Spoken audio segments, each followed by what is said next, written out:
तो आपकी इन वीडियोस के कारण उनको मोटिवेशन भी मिलता है। भाई अभी एक तो बड़ी से सवाल जो कि मेरा व्यूअर्स बहुत सारे आपके पास से जानना चाहते हैं कि एक तो इंपॉर्टेंट सवाल कि आप मंथली कितना कमाते हैं बेसिकली। लेकिन एक चीज बताइए कि आपने शादी भी कर ली है या अभी अनमैरिड? आज आप लोगों के सामने मैंने पेश करते जा रहा हूं जानी मानी यूट्यूबर। आप उनको देखे ही होंगे, करीबन 1,20,000 से ऊपर सब्सक्राइबर है और जीरो टू मतलब ऑनलाइन इंडस्ट्री में जीरो से स्टार्ट करके आज उनके पास प्राइवेट लिमिटेड कंपनी है जिसके साथ साथ 5-6 बंदा ऑलरेडी काम कर रहे हैं। रीसेलिंग बिजनेस से शुरुआत किया था और आज ऑनलाइन इंडस्ट्री में छा गया सारा जगह पर, जिसका नाम आपको शायद थंबनेल देख के पता चल गया कि सोशल सेलर एकेडमी के साथ लाइव जुड़ेगा। बिल्कुल प्रैक्टिकल क्वेश्चन आंसर के तरफ आपको पूरा वीडियो में पता चलेगा कि ऑनलाइन इंडस्ट्री में जीरो से शुरुआत करके एक प्राइवेट लिमिटेड कंपनी कैसे खड़ा की। बढ़ने से पहले चैनल पर नया तो सब्सक्राइब करते जाना, रोजाना लेटेस्ट बड़ी बड़ी घर से कमाने का तरीका देखने के लिए। So welcome sir, welcome to our channel. सबसे पहले आप एक चीज बताइए कि आप कैसे हैं? I am fine Kushal, I hope everything is good at your end. So भाई आपके बारे में मैंने तो ऑलरेडी चैनल पर इंट्रोड्यूस कर दिया, मेरा व्यूअर्स को सारे को बता दिया और वैसे आपको मैक्सिमम व्यूअर्स को पता ही भी है कि आप कौन है, क्या करते हैं, क्या नहीं करते। तो चलिए हम लोग क्वेश्चन आंसर की तरफ बढ़ते हैं। प्रैक्टिकल फर्स्ट सवाल आपके लिए मेरे तरफ से। तो भाई आपको तो सभी ने सोशल सेलर एकेडमी की तरफ जानते हैं, तो बेसिकली ये सोशल सेलर एकेडमी है क्या, इसके बारे में थोड़ा आप बताइए। सोशल सेलर एकेडमी क्या है? सोशल सेलर एकेडमी हमारा यूट्यूब चैनल है जो हमने आज से लगभग 3 साल पहले स्टार्ट किया था। उस समय भी हमारा ऑब्जेक्टिव सेम था कि हमको ऑनलाइन सेलर्स या जो भी बंदा ई कॉमर्स करना चाहता है, जो भी बंदा सोशल मीडिया के थ्रू प्रोडक्ट बेचना चाहता है, उसको हमको एजुकेट करना था। ये बेसिकली जर्नी 3 साल पहले स्टार्ट हुई थी जब हम खुद ही रीसेलिंग करते थे। रीसेलिंग करने के बाद ये आइडिया आया कि चलो होलसेलिंग करते हैं और प्रोडक्ट स्टॉक करके रीसेलर्स को प्रोडक्ट सप्लाई करते हैं, क्योंकि ऑफकोर्स होलसेलिंग में ज़्यादा पैसा था। तो होलसेलिंग करना हमने स्टार्ट किया और ये चीज़ नोटिस की कि एक्चुअल में जितने भी जो रीसेलर्स हैं मार्केट में, उनको पता नहीं है कि ऑनलाइन कैसे बेचते हैं प्रोडक्ट। तो ये बहुत बड़ी प्रॉब्लम थी, क्योंकि हम कितना भी प्रोडक्ट को स्टॉक कर लेते हैं, अगर रीसेलर्स को अच्छे से पता नहीं होता सेल्स कैसे करना है, तो बेसिकली ये जो प्रोसेस है ये हो ही नहीं पाता। तो उस दिन से हमने कंटेंट क्रिएट करने का एक्सपेरिमेंट शुरू किया और धीरे धीरे थोड़े समय में हमने अपने खुद का मोबाइल ऐप भी लॉन्च किया जिसका नाम था सोशल सेलर ऐप। अब उस ऐप को प्रमोट करने के लिए हमने एक्चुअल में यूट्यूबिंग, जो प्रॉपर वीडियो जैसे बनाते हैं, यूट्यूबिंग करते हैं, वो हमने स्टार्ट की 2019 के लगभग एंड में।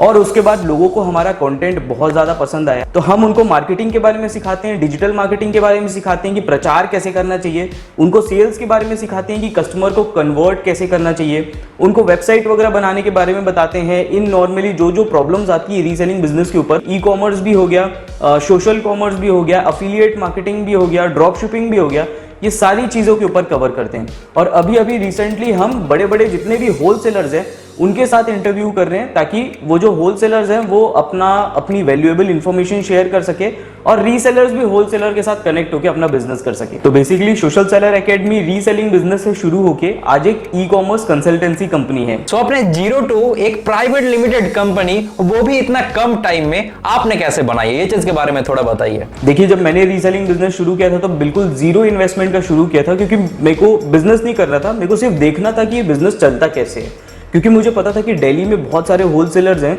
और वो हज़ारों में प्रोडक्ट पूरे ऑल ओवर इंडिया सेल करते हैं और उनका कोई फॉर्मल चैनल नहीं है, मतलब वो अमेजन, फ्लिपकार्ट ऐसी कोई बड़ी वेबसाइट्स के साथ टाई अप नहीं करके रखे हैं कि उनके थ्रू सेल कर रहे हैं। वो पूरा प्रोडक्ट व्हाट्सएप के ही थ्रू सेल करते थे। तो मेरे को एक्चुअली क्यूरोसिटी थी कि मेरे को देखना था कि कैसे वो चैनल्स बनाते हैं, रीसेलर्स के कैसे चैनल्स बनाते हैं, किस तरीके से सेलिंग करते हैं। तो वो देखने के लिए मैंने रीसेलिंग बिजनेस ज्वाइन किया एंड उसके बाद करते करते एक्सपीरियंस आते गया। फिर एक समय आया जब पैसा आने लगा तो ऐसा लगा कि अब हमको एक ब्रांड बनाना चाहिए। तो जब भी हम ब्रांड बनाने के लिए जाते हैं तो सबसे इंपॉर्टेंट चीज़ होती है कि अपने ब्रांड को आप रजिस्टर करें।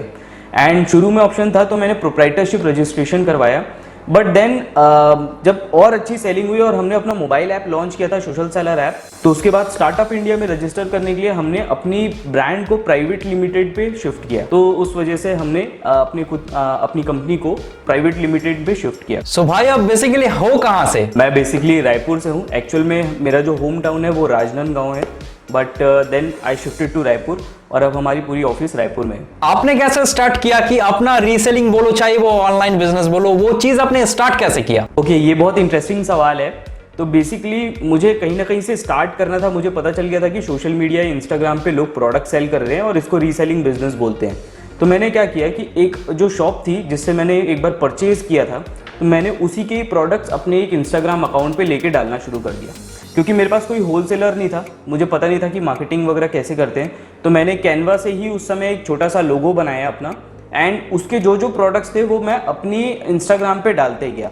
तो मेरे बहुत सारे फ्रेंड्स थे उस समय, मेरे इंस्टाग्राम पे अराउंड 400-500 फॉलोअर्स थे, एंड वहाँ से ऑर्डर्स आना शुरू हो गए। तो ये बेसिकली ये जब पहला दूसरा ऑर्डर हुआ, जब थोड़ी सी अर्निंग हुई, 500-1000 रुपये की अर्निंग हुई, तो ऐसा लगा कि यार मैं मतलब 15 दिन के अंदर 500-1000 रुपये का अर्निंग स्टार्ट कर सकता हूँ, तो मैं बड़े लेवल पे बहुत अच्छा कर सकता हूँ। अगर इसको मैं कंटिन्यू करूँगा तो मैं और अच्छा कर सकता हूँ। तो उसके बाद मैंने पढ़ना शुरू किया, उसके बाद मैंने समझना शुरू किया कि एक्चुअल में ई कॉमर्स वर्क कैसे करता है और किस तरीके से इंस्टाग्राम की मार्केटिंग वर्क करती है। देन समझ आ गया कि यार एक पेज को बढ़ाने के लिए बहुत ज़्यादा पैसा लगता है, लेकिन हम उस समय मल्टीपल पेजेस बना सकते हैं। आज तो इंस्टाग्राम अलाउ नहीं करता किसी को मल्टीपल पेजेस बनाने के लिए, बट उस समय हमने ये किया कि हम बहुत सारे मल्टीपल पेजेस बनाते थे। और जारवी नाम का एक ऑटोमेशन टूल था, इंस्टाग्राम ऑटोमेशन टूल, उसके थ्रू पेज को ग्रो करते थे।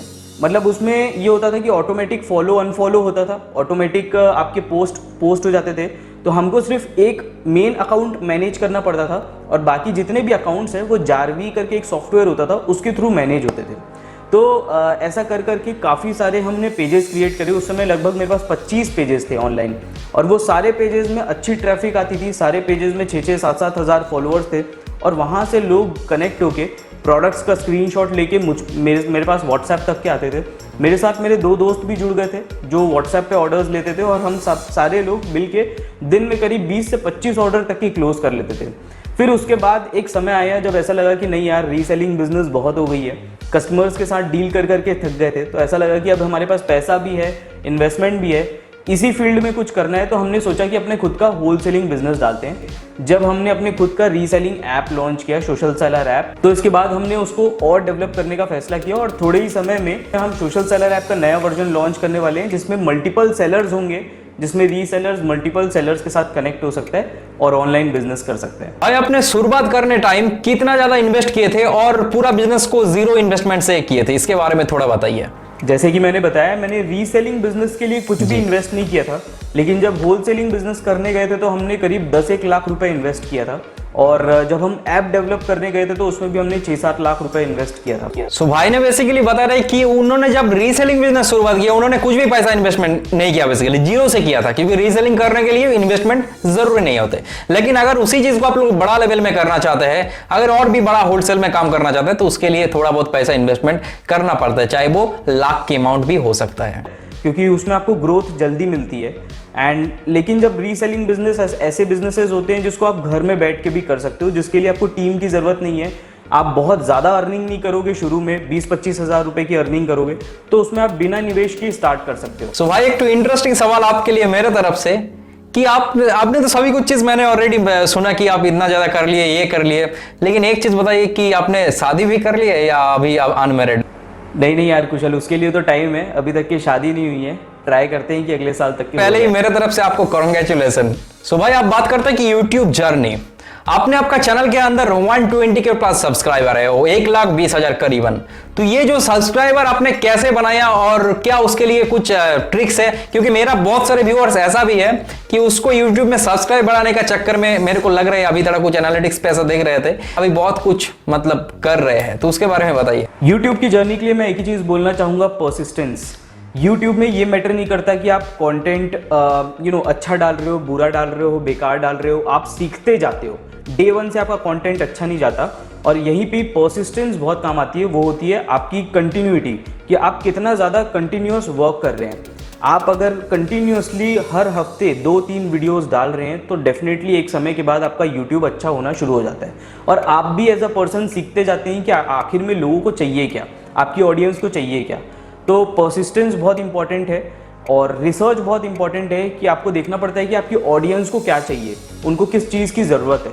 मैं देखता हूँ मेरी ऑडियंस रीसेलिंग से ड्रॉप शिपिंग के बारे में अभी ज़्यादा सीखना चाहती है, तो मैं ड्रॉप शिपिंग के रिगार्डिंग कंटेंट उनको दे रहा हूँ।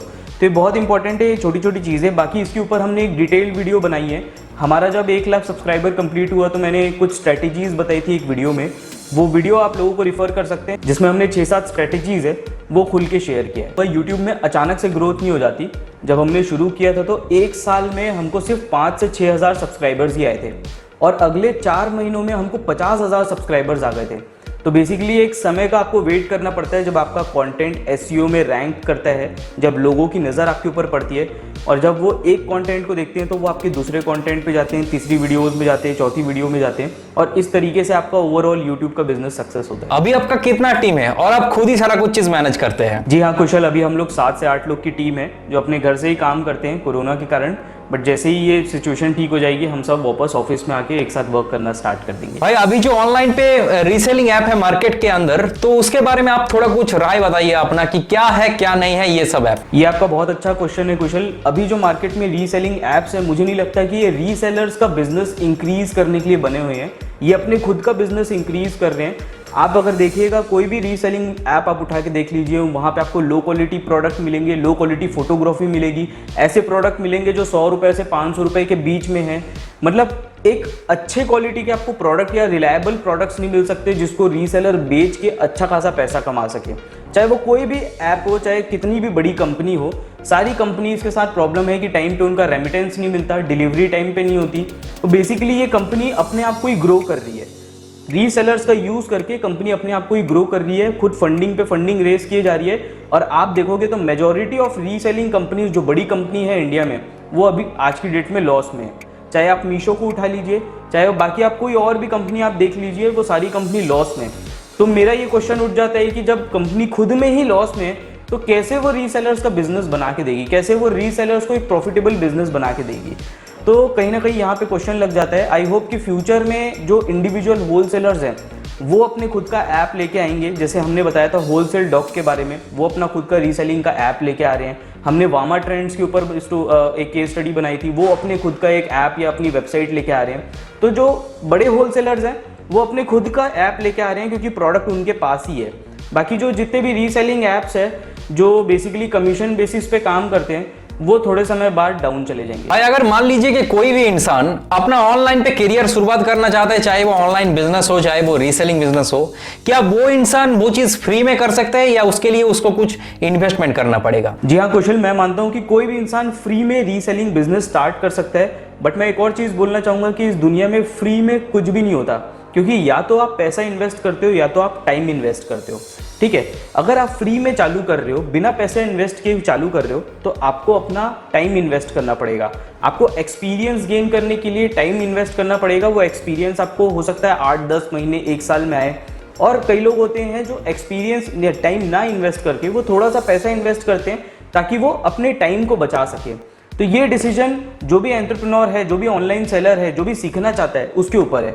कई लोगों की फाइनेंशियल कंडीशन बहुत ही ख़राब होती है, वो चाहते हैं कि यार चलो टाइम लग जाए तो लग जाए, लेकिन हम खुद से ही सीखेंगे, हम पैसा नहीं इन्वेस्ट करेंगे। तो उनके लिए फ्री में रीसेलिंग बिजनेस चालू किया जा सकता है, मार्केटिंग फ्री में की जा सकती है, सेल्स फ्री में की जा सकती है, होलसेलर से कनेक्ट होना फ्री में है। तो किस चीज़ का पैसा लगेगा? सोशल मीडिया में अकाउंट बनाना फ्री में, किस चीज़ का पैसा लगेगा? किसी भी चीज़ का पैसा नहीं लगता। लेकिन हाँ, आपको ग्रो करना है तेज़ी से, तो आप लर्निंग पे इन्वेस्ट कर सकते हो, ऑनलाइन कोर्सेज पे इन्वेस्ट कर सकते हो, डिजिटल मार्केटिंग पे इन्वेस्ट कर सकते हो। तो ये आपके ऊपर है कि आप क्या इन्वेस्ट करना चाहते हैं, अपना समय या अपना पैसा। सो भाई अगर मेरे को कुछ आप बोलना चाहते हैं तो उसके बारे में थोड़ा बताइए। तुमको मैं एक ही चीज बोलना चाहूंगा यार, जो वर्क आप कर रहे हो बहुत अच्छा वर्क कर रहे हो, बहुत अच्छा काम कर रहे हो। इसी तरीके से लोगों का इंटरव्यू लेते जाओ या फिर इसी तरीके से नॉलेज शेयर करते जाओ, क्योंकि यार मार्केट में कोरोना के बाद बहुत सारे ऐसे लोग हैं जिनकी जॉब छूट गई है, जिनका बिजनेस छूट चुका है। आपके इस काम से बहुत सारे लोगों को हेल्प होता है, बहुत सारे लोग ऑनलाइन कमाना चाहते हैं, इनकम कमाना चाहते हैं, जनरेट करना चाहते हैं। तो आपकी इन वीडियोस के कारण उनको मोटिवेशन भी मिलता है और नॉलेज भी मिलती है। तो I think this is the best for you. So भाई अभी एक तो बड़ी से सवाल जो कि मेरा व्यूअर्स बहुत सारे आपके पास से जानना चाहते हैं कि एक तो इंपॉर्टेंट सवाल कि आप मंथली कितना कमाते हैं बेसिकली। देखिए कुशल, मुझे ऐसा लगता है कि हम इतने बड़े नहीं हुए हैं अभी कि लोगों को अपनी कमाई बताए कि हम इतना कमाते हैं। ऐसा कुछ भी नहीं है। लोगों को ऐसा लगता है कि हम बहुत ज़्यादा कमाते हैं, बट ऐसा बिल्कुल भी नहीं है। कमाई के हमारे 2-3 सोर्सेज हैं। सबसे पहला तो हमारा खुद का यूट्यूब चैनल है। यूट्यूब चैनल के अलावा हमारे खुद के कोर्सेज़ हैं। कोर्सेज़ के अलावा मेरा प्राइवेट कंसल्टेशन है। तो ये 2-3 चीज़ें हैं जिससे हम अर्निंग करते हैं। और मैं आपको फिगर्स तो नहीं बता सकता, बट आपको ये ज़रूर बता पाऊँगा कि हमारे पास अभी 6-7 मेंबर्स हैं जो अच्छे तरीके से हमारे साथ इन हाउस वर्क कर रहे हैं, काम कर रहे हैं। तो उनकी सैलरी वगैरह निकल जाती है, मेरा खर्चा निकल जाता है, तो इतनी ही अभी अर्निंग हो रही है। लेकिन इन फ्यूचर हम चाहते हैं कि इस चीज़ को एक्सपेंड करें ताकि हम और ज़्यादा लोग को जॉब्स दे पाएँ, और ज़्यादा लोग को अपनी टीम पे ऐड अप कर पाए, और ज़्यादा लोगों को और ज़्यादा रीसेलर्स को सिखा पाए। आपका YouTube का अर्निंग बेसिकली कितना है, आप कुछ फिगर्स बोल सकते हैं? YouTube की अर्निंग बहुत ज़्यादा फ्लक्चुएट होती है, कभी किसी महीने बहुत अच्छी हो जाती है, कभी किसी महीने नहीं होती। तो हम क्या करते हैं, जितनी भी YouTube की अर्निंग होती है वो वापस अपने कंटेंट पे इन्वेस्ट कर देते हैं, वापस वीडियो बनाने पे या फिर वापस और डेवलप करने पे इन्वेस्ट कर देते हैं। तो अभी हम ट्राई कर रहे हैं कि हम नए चैनल्स लॉन्च करें, जितनी भी अर्निंग है उससे एक नया चैनल लॉन्च करें और उस चैनल को प्रमोट करें। भाई अगर मेरे व्यूअर्स को आपका कुछ राय है तो उन लोगों को थोड़ा बहुत कुछ आपने मतलब बता दीजिए। देखिए कुशल, मैं आपके मीडियम से सारे रीसेलर्स को बोलना चाहूंगा कि अभी जो टाइम है ये रीसेलिंग बिजनेस के लिए परफेक्ट है। एंड इनफैक्ट रीसेलिंग बिजनेस के अलावा आप कंटेंट भी जनरेट करते जाइए। ज़्यादातर रीसेलर्स को क्या प्रॉब्लम होती है कि उनके पास ट्रैफिक नहीं आती। तो आप अगर इस टाइम पे कंटेंट जनरेट करेंगे तो आपका कंटेंट बहुत अच्छा रैंक होगा, चाहे वो यूट्यूब हो चाहे इंस्टाग्राम हो, बहुत अच्छी ट्रैफिक आएगी। और जब आपके पास ट्रैफिक आएगी तो आपको कभी कस्टमर्स की कमी नहीं होगी। बहुत सारे रीसेलर्स क्या हमसे सीख के अपना बिजनेस तो बना लेते हैं, लेकिन उनको पता नहीं है कि कंटेंट के थ्रू ट्रैफिक कैसे लगाना है। वो ये इतना ही समझ पाते हैं कि पैसा खर्चा करो डिजिटल मार्केटिंग में और ट्रैफिक आ जाएगी, लेकिन ऐसा बिल्कुल भी नहीं है। आप वैल्यूएबल कंटेंट क्रिएट करो और उसके बेसिस पे आपको बहुत सारी ट्रैफिक आएगी। तो रीसेलिंग बिजनेस के अलावा आप कंटेंट क्रिएशन भी अभी साथ में करो, क्योंकि बहुत सारे लोग हैं कोविड के टाइम पे वो ऑनलाइन आ रहे हैं, यूट्यूब में कंटेंट देख रहे हैं और कंटेंट देखने के बाद ट्रस्ट करते हैं बिजनेस पे, और उस ट्रस्ट के कारण ही आपकी सेलिंग होती है। तो अगर आप कंटेंट नहीं क्रिएट करोगे तो आपको बहुत कम ऑडियंस आएगी, आपके सिर्फ जान पहचान के लोग आप तक के आएंगे और आपको बेसिकली आप स्केल नहीं कर पाओगे अपने बिजनेस को। तो ये बहुत ज़रूरी है कि आप रीसेलिंग बिजनेस के साथ अपना कंटेंट भी डेवलप करो। So bro thank you so much to come our channel. Thank you so much Kushal भाई for inviting us in your channel. I hope इस वीडियो को देख के बहुत सारे रीसेलर्स को मोटिवेशन मिलेगी। चलिए, wish you all the very best.